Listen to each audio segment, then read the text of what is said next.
Most coaches in the online space are taught to use sales calls. If you can get somebody on the phone, you can close them. While this might be true, is it what you want for your business? Is it what you want forever? This video is not to demonize sales calls, but rather to show you that you have options. And if your lifestyle doesn't work with the restriction of sales calls, or you simply don't need them in your onboarding process, but feel like they're the only way, today's video is going to be for you.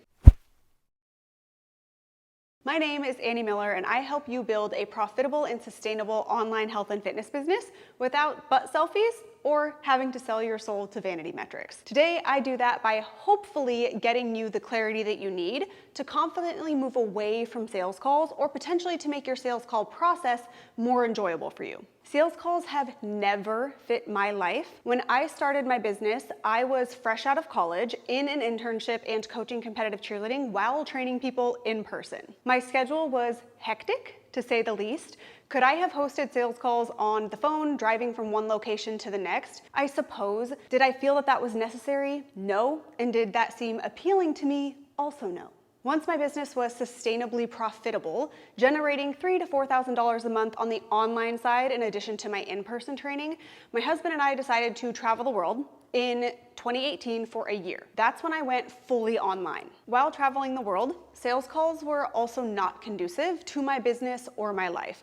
I was not trying to manage time zones on a rolling basis, so I've never done a sales call. And I quite frankly hate being on them from a consumer side. I like to peruse at my own pace, gather the information that I need, and then decide if I want to purchase something. This is, in essence, how I run my own business as well, both on the fitness side of things and the business side. And it's how I've operated since 2015. Please don't be mistaken thinking that in not doing sales calls, you don't need to be good at sales or consider sales.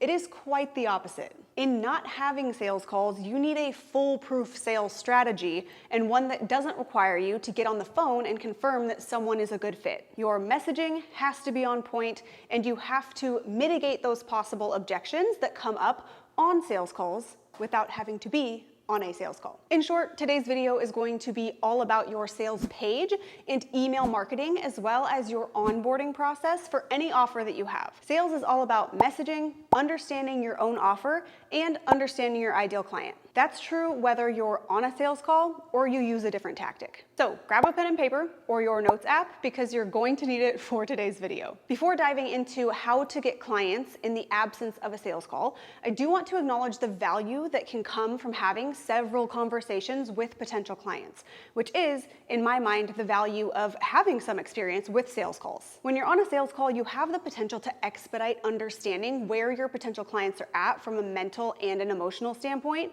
before they work with you, when they're in their contemplation phase. What past experiences have they had?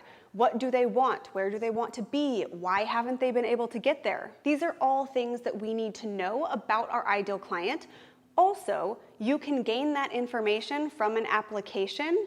No sales call needed. Cue today's video. Step 1 in making sales online without sales calls might pucker your butthole a little bit, but it's vital for a sales page working. Step 1 is price transparency. List your prices clearly on your site or application. Think about all the tips that I share today from a consumer standpoint. Put yourself in your potential client's shoes. Do you appreciate when you can't find the price for a service or a product? I highly doubt it. You're a grown-ass adult and know how much you're willing to spend on something, I hope. Even if you know the value, but you don't have the funds now, it doesn't mean that you'll never buy. And the same thing is true for your prospective clients. So I keep record of how long somebody has been in my ecosystem before purchasing with me, and the average timeline is 9 to 12 months, sometimes even up to 3 years. I get it. If someone is right for your program, you want them in now. And maybe they should join now and stretch their finances or find a way, but that's just not my personal philosophy. Stay in my ecosystem, apply my free stuff like a machine, and invest when it feels right for you and is slightly uncomfortable. I cannot encourage you enough to be upfront and transparent with pricing. Get in front of objections if needed. Say something like, yep, this shit ain't cheap, here's why. Or just don't say anything, leave it on your sales page, and let your sales page do the talking for you. Step 2 is a high connective, clear, and converting sales page. In my Fitswear Foundations course, you get a literal breakdown and examples of a high converting sales page. This is the equivalent of a sales call, so I want most of your focus to be here. The clarity you gain for your sales page messaging is going to permeate anywhere else that you talk about your offer, on social media, in video, in graphics, via email, etc. I want you to be sure that your sales page includes these 9 components. They don't need to be in this order, but the order that you drip them in needs to flow nicely on your webpage. The first component of your high converting sales page is going to be your brand one-liner or your offer one-liner. For Built by Annie, this is learn as you train and enjoy your lifts again without programming for yourself. Most people cannot say what sets them apart or clearly articulate what they sell. On the fitness side of my business, I sell joy and quality education in the gym. Not PRs, not weight loss, increased mobility, strength, capacity, muscle size. All of those are byproducts of my approach. Number 2 is going to be a power statement. What can you say with a big chest? This statement should connect with your ideal client. It should fire them up or deter them if it's not for them. For my Big Lift Audit resource, for instance, I say, be the girl that videos herself in the gym and knows her shit. What is the philosophy that you believe or that you have in regards to your offer that solidifies shared values with your ideal client? Number 3 and 4 are pain and pleasure points. Bullet point where your prospect is now and then where they want to be. If you don't know that, you need to do some market research in order to find out. That's where you can pull from past clients and past sales calls. Use the verbiage that they would use. This section is where your potential client is affirming their yes or no. Reading, sound like you, sound familiar, been here before. Ideally, they read this section and they're like, fuck yeah, Annie, how are you literally describing this? You're inside my brain. Or they read it and they're not a good fit. And they say, actually, that's not where I'm at right now, and that's not really what I want. I want to make this point clear. Your sales page is not there to sell everyone. It's like a sales call. Remember, it's there to affirm the right people and to filter out those who aren't a good fit for your offer or don't need your program. The goal is not for every reader to sign up. It's for the right reader to sign up. Let's call number 5 your intro or your bio. This doesn't have to be here, but at some point on the sales page, you should have an intro. Who you are, why you do what you do, how you got here. Humanize the coach that they might be working with, but also you should have some credentials here as well to back up that you know what you're talking about. Number 6, I call this the process. It's your how. You have a process whether you know it or not. If you can't currently articulate that, then work on it. What steps do you have every client go through, or what does the process look like? Again, I'd hope that you're covering this on a sales call anyway, but put it on paper, coin it. This is your method laid out, or the pieces of your method, whatever is accurate to your offer. If you have deliverables, what you get, that could be coupled with this section. What do they get access to, or what do they need access to? We want that here as well. This is kind of the logistics section of your sales page. Think about this for the person who is like, results are cool, okay, but how do I get there? Let them see inside the program. This is a person who needs to see the steps and the process before they make the decision to invest with you. Number 7 is expectations upon completing whatever the program is, the course, the offer, working with you as a coach. What can they expect to get out of that? I hope to baby Jesus in a manger that you know the answer to this. What outcome are they expecting in working with you? You should be able to clearly articulate that. Number 8 is one of my favorites, and it's social proof. This is vital. You can't beat when clients do your selling for you.